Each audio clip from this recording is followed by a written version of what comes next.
merujuk pada kesadaran. Kesadaran kita sebagai umat Islam yang dibentuk oleh sumber-sumber Islam. Berkaitan dengan pertanyaan-pertanyaan tadi yang menjamin kita dapat hidup dengan baik. Gitu ya. Yang kedua adalah argumentasi objektif. Yang disebut juga dengan argumentasi filosofis. Ya. Bukti ini adanya di luar diri kita sebagai manusia. Kalau yang tadi bukti itu ada di dalam diri kita, kesadaran kita umat Islam. Yang kedua, bukti itu adanya di luar diri kita. Bagaimana argumentasi objektif itu? Arsitektur Islam sebagai ilmu pengetahuan pasti memiliki 3 aspek. Nah, ini memiliki 3 aspek. Arsitektur Islam sebagai ilmu pengetahuan memiliki 3 aspek. Yang ketiga aspeknya ini bersumberkan dari sumber-sumber Islam yang utama. Apa itu? Al-Quran dan hadis.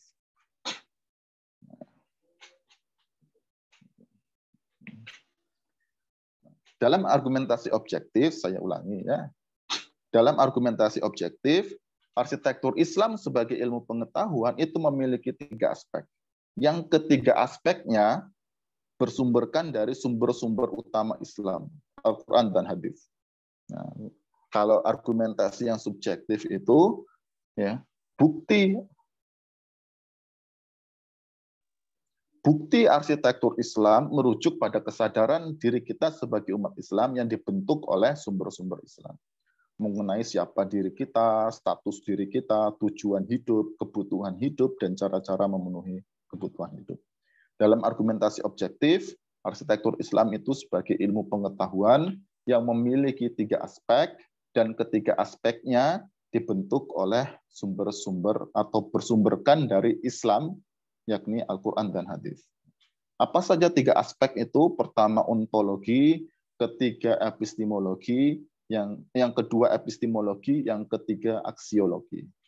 Jadi ilmu pengetahuan pasti memiliki 3 aspek ini. Arsitektur modern itu ilmu pengetahuan. Dia punya 3 aspek dengan sumber kebenarannya sendiri. Arsitektur postmodern punya 3 aspek ini yang bersumberkan dari kebenarannya dia. Begitu juga ketika Romo Mangunwijaya memperkenalkan Vastu, ya, Vastu itu memiliki 3 aspek, ontologi, epistemologi, aksiologi, dengan sumber kebenaran yang sudah ditentukan oleh Romo Mangunwijaya. Begitu juga ya ketika tokoh-tokoh arsitektur di Indonesia memperkenalkan arsitektur Nusantara, ya, sebagai ilmu pengetahuan di bidang arsitektur, maka arsitektur Nusantara harus memiliki 3 aspek ini. Ontologi, epistemologi, aksiologi, dengan sumber kebenaran yang dia akui. Arsitektur Islam juga sama.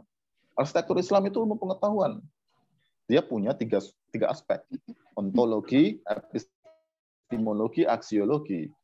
Karena arsitektur Islam adalah bagian dari ilmu pengetahuan Islam, yang merupakan bagian dari kebudayaan Islam yang dicipta melalui mekanisme ibadah ghairu mahdhah, ya, maka 3 aspeknya bersumberkan dari sumber-sumber utama Islam, Al-Quran dan hadis. Nah, aspek yang pertama ontologi. Ontologi itu berkaitan dengan cara pandang, ya. Cara memahami hidup, cara memahami arsitektur. Jadi di dalam Al-Quran itu, ya, Allah itu mengajarkan kita umat Islam untuk memahami arsitektur salah satunya. Kalau kita pahami arsitektur itu sebagai lingkungan buatan, ya.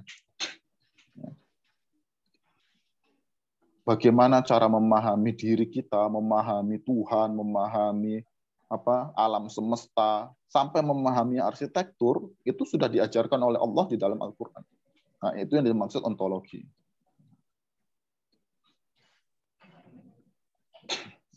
Kemarin waktu di kelas Stupa 4 kelas saya, kelas C dan D, itu ada yang bertanya, ya. Mas Anggas bertanya, kok Stupa 4 dengan bangunan tinggi ini, ya, kok sepertinya ada kesan kita berlomba-lomba untuk mempertinggi bangunan. Canggih-canggihan arsitektur, tinggi-tinggian arsitektur.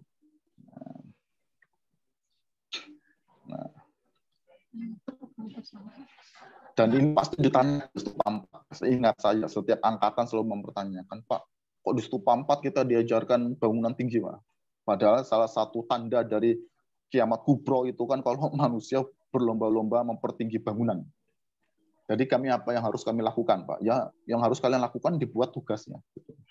Tetapi harus dipahami dengan benar. Gitu ya. Di dalam surah Al-Qasas, ya, Fir'aun memanggil arsiteknya, Haman. Nah, pada masa itu arsitek sekaligus merangkap pendeta utama. Jadi kepala pendetanya Fir'aun itu merangkap arsitek. Ya. Beda dengan Utsmani ya, di zaman Utsmani arsitek kepala ya Mimar Aga ya.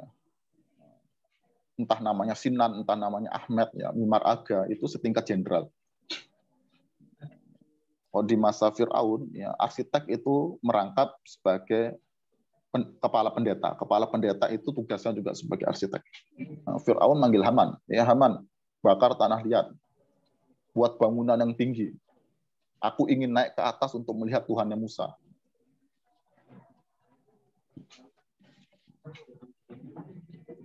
Kemudian di surah Al-Fajr, ya Allah itu mengadab kaum Ad dan kaum Samud, yakni kaum yang memiliki kecerdasan dalam membangun. Tidak ada yang pernah membangun kota sebesar mereka. Tidak ada yang pernah membangun arsitektur setinggi arsitektur mereka. Tapi diazab oleh Allah. Apa hubungannya? Bangun arsitektur paling megah, paling hebat, paling tinggi pada masanya kok diazab? Begitu juga kemudian Allah mengadab Fir'aun. Karena sombong dia. Ingin bangun bangunan tinggi, biar bisa ke atas melihat Tuhannya Musa. Mana Tuhannya Musa? Kenapa dia meyakini dirinya Tuhan? Gitu.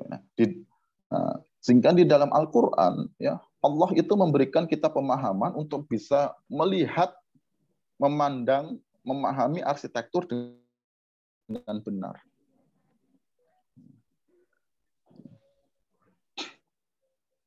Lalu apa Pak? Hubungannya bangunan tinggi kok sampai diazab? Nah itu dijelaskan, hadis itu dijelaskan oleh Ibnu Khaldun di dalam kitab Muqaddimahnya. Kenapa akhir zaman tidak akan terjadi, kiamat tidak akan terjadi sebelum manusia berlomba-lomba meninggikan bangunan, dan sekarang terjadi. Ya. Ayat-ayat Quran dan hadis yang berkaitan dengan itu dijelaskan oleh Ibnu Khaldun di dalam kitab Muqaddimah. Kenapa mereka diazab? Karena sombong. Ya. Tidak akan masuk surga manusia kalau di dalam hatinya terdapat kesombongan seberat zarrah. Nah, apa itu sombong? Sombong adalah al-kibar, batrul haq, wa gamtun nas. Menolak kebenaran dan merendahkan orang lain. Menolak kebenaran dan merendahkan orang lain. Itu yang terjadi dengan Fir'aun. Dia menolak kebenaran dari Musa dan dia merendahkan Musa dan Tuhannya Musa. Bangun bangunan tinggi. Diazab oleh Allah. Itu yang terjadi dengan kaum Ad dan kaum Samud. Menolak kebenaran dari nabi-nabi yang diutus oleh Allah dan direndahkan nabi-nabi. Kamu siapa? Kita hebat, bisa membangun kota yang besar, bisa membangun arsitektur yang tinggi. Kamu itu siapa? Kami tidak akan mendengar kamu. Kan begitu di dalam Al-Quran diceritakan oleh Allah. Nah. Ya. Lalu kita bisa melihat realitas pembangunan arsitektur yang tinggi-tinggi sekarang, yang besar-besar itu, menolak kebenaran dan merendahkan yang lain. Kita mulai dari gamtunas, merendahkan yang lain, berlomba-lomba. Dalam perlombaan itu pasti merendahkan yang lain. Kamu cuma bisa 800 meter, tuh. Aku bisa 1 kilo. Oh, kamu cuma bisa 1 kilo tingginya. Aku bisa 1,2 kilo. Berlomba-lomba, dalam perlombaan itu merendahkan. Ya, syarat lomba itu merendahkan orang. Ya. Oh, kamu cuma bisa begitu, toh.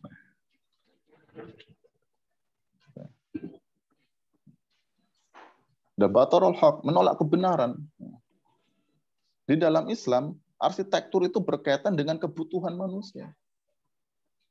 Jangan sampai kita membangun arsitektur hanya untuk melayani sekalangan orang kaya, ya, dan meninggalkan kebutuhan kalangan yang lemah.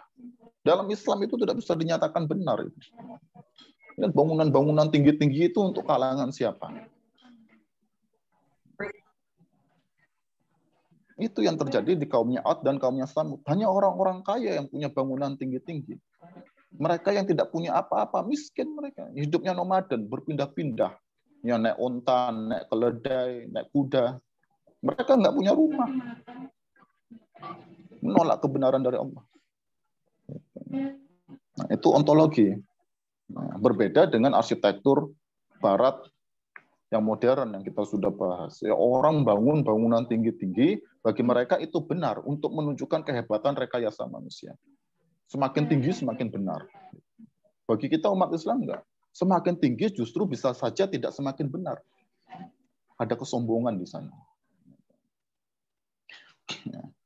Ya, itu aspek ontologi. Yang kedua, aspek epistemologi. Ya. Al-Quran dan hadis itu memberikan inspirasi dalam berarsitektur. Inspirasi dan kebenaran dalam arsitektur. Contohnya surah Az-Zukhruf ayat ke-73. Ya, di dalam surga itu ada buah-buahan yang banyak untukmu, yang sebagiannya kamu makan.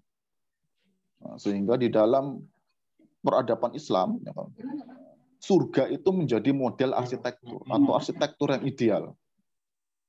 Berlomba-lomba umat Islam ingin merancang arsitektur seperti surga.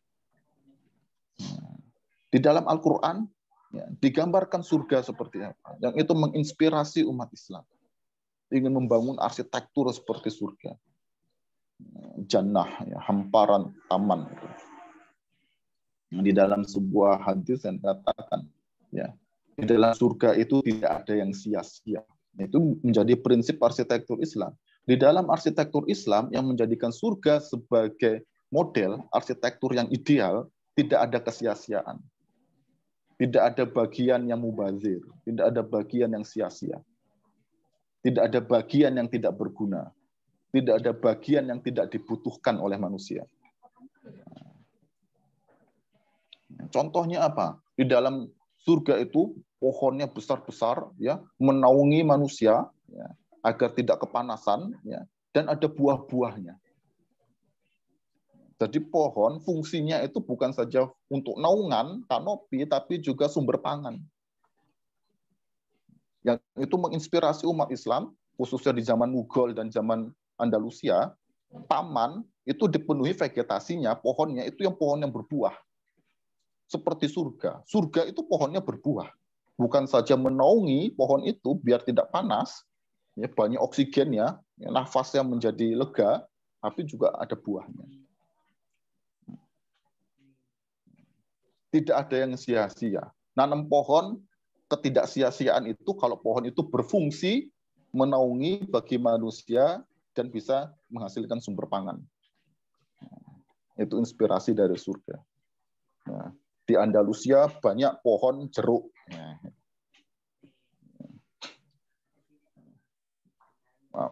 Menghasilkan pangan. Itu aspek yang kedua, epistemologi. Aspek yang ketiga, aksiologi. Ya. Islam itu menyediakan nilai dan tujuan dalam berarsitektur. Ontologi, Islam menyediakan cara pandang. Epistemologi, Islam menyediakan sumber kebenaran dan inspirasi. Aksiologi, Islam menyediakan nilai-nilai dan tujuan berarsitektur. Apa nilainya? Salah satu nilainya tidak boros. Ya. Mubazirin itu tidak boleh. Ya. Tidak boleh boros. Itu berkaitan dengan epistemologi tadi. Tidak boleh ada sesuatu yang tidak berguna. Ya. Dan ada tujuannya. Apa itu tujuan berarsitektur? Wa ma arsalnaka illa rahmatan lil alamin. Untuk menjadi rahmat bagi seluruh alam. Tidak boleh merusak. Justru harus memberi keuntungan, kemaslahatan. Itu tujuannya. Ya. Dan salah satu nilainya tidak boleh boros. Berarsitektur, gali inspirasinya dari Al-Quran dan hadis. Memahami arsitektur dengan cara pandang Islam yang bersumberkan dari Al-Quran dan hadis. Nah, inilah argumentasi objektif. Arsitektur Islam sebagai ilmu pengetahuan, dia memiliki 3 aspek: ontologi, epistemologi, dan aksiomatik. Yang 3 aspek ini bersumberkan dari Al-Quran dan hadis. Sehingga sah arsitektur Islam sebagai ilmu pengetahuan. Begitu juga dalam argumentasi subjektif, arsitektur Islam itu ada karena ada umat Islam yang kesadarannya dibentuk oleh sumber-sumber Islam mengenai dirinya, tujuan hidupnya, kebutuhannya, dan cara-cara memenuhi kebutuhan hidupnya. Sehingga muncullah arsitektur Islam dari umat Islam tadi. Nah, kira-kira begitu kawan-kawan yang dapat saya sampaikan mengenai argumentasi arsitektur Islam. Ya, 2 jenis argumentasi rasional untuk memberikan bukti arsitektur Islam itu ada. Argumentasi subjektif dan argumentasi objektif. Demikian yang bisa saya sampaikan. Allahu a'lam bishawab. Wassalamualaikum warahmatullahi wabarakatuh. Sebelum kita diskusi, silahkan Bu Nurjayanti, monggo Bu untuk memberikan tambahan maupun evaluasinya. Silakan Bu.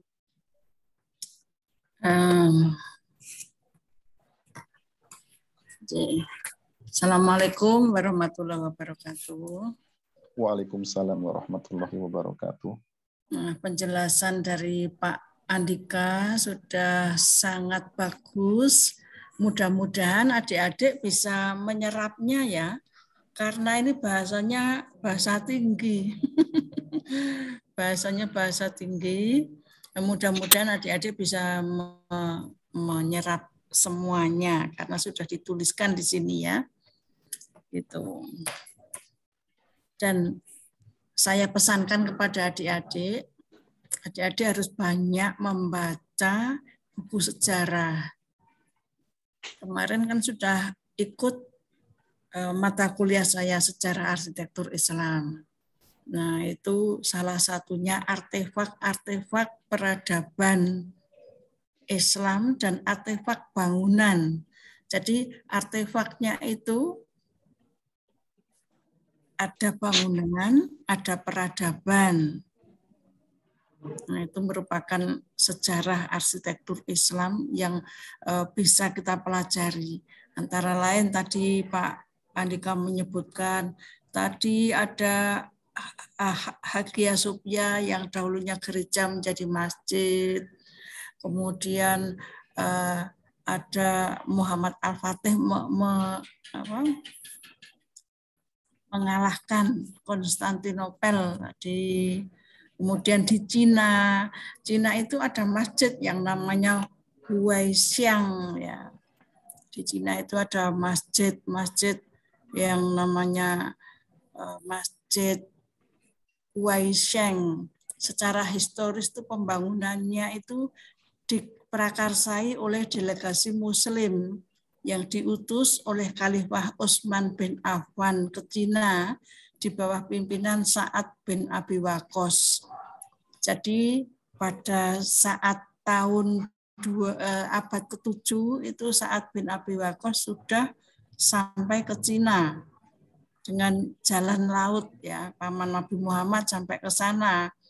Delegasi tersebut mengemban misi untuk menyeru kepada penguasa dinasti Tang tentang ajaran Islam. Tapi kala itu kaisarnya namanya Kaisar Guozong, penguasa dinasti Tang, dengan halus menolak seruan Islam yang disampaikan melalui lisan oleh Sa'ad bin Abi Waqqas. Namun ia sangat menghormati ajaran-ajaran nilai luhur Islam karena baginya universalitas Islam itu dengan ajaran raja, itu ajaran Konfusianisme zaman Kaisar Guangzhou itu tidak bertentangan, ajarannya sesuai itu, tapi lebih besar ajaran Islamnya, lebih bagus, lebih menyeluruh. Jadi tidak pernah menguasai Cina, tetapi ada bisa menyebar ke Cina, ke daerah-daerah ini, daerah-daerah pesisir, daerah-daerah pedalaman dan sebagainya. Jadi mulai abad 7 itu sudah ada di Cina. Kenapa kok tadi Cina punya bagaimana caranya orang-orang Cina itu bisa punya rumah, semuanya punya rumah, karena zaman dahulu ada ajaran Islam yang masuk ke sana lewat paman Nabi Sa'ad bin Abi Waqqas, dan di sana ada peninggalan masjid beliau namanya Masjid Huaiseng. Nanti bisa dilihat lagi pada saat adik-adik mendapatkan perkuliahan saya sejarah arsitektur Islam. Gitu.